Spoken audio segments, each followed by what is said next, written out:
day, different dude, same daddy issues. You heard me right. You keep changing relationships, but the relationship pattern never changes. Different face, different name, different situation, different text messages, but the same wound, the same fear, the same anxiety, the same self-sabotage, because you are experiencing what you haven't healed. My name is Coach Tamika. I help you heal, elevate, and become fully restored.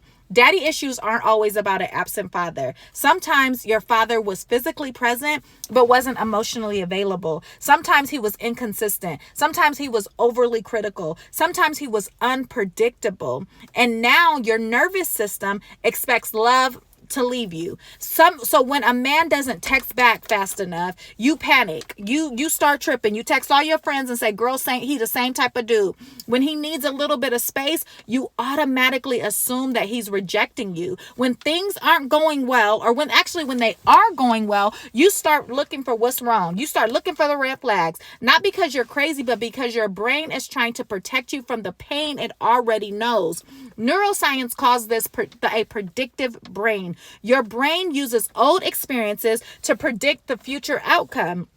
So if your first experience with masculine love felt unsafe, inconsistent, or unavailable, your brain keeps expecting that same story.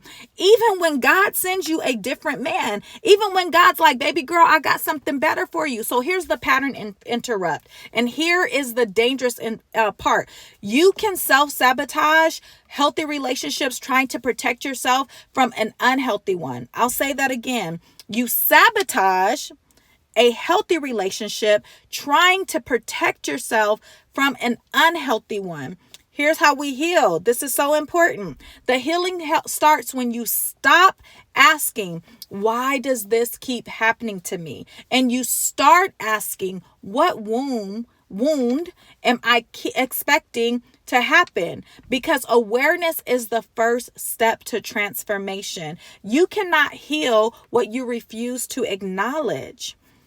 Here's scripture with this, and this has been one of my favorite scriptures that I'm standing on. Romans 12:2 says, be ye transformed by the renewing of your mind. So it's not by finding a new man, not by changing your relationship status on social media, but by renewing your mind. Because healing isn't about finding someone who won't trigger your wounds. Healing is about becoming someone whose wounds no longer control them.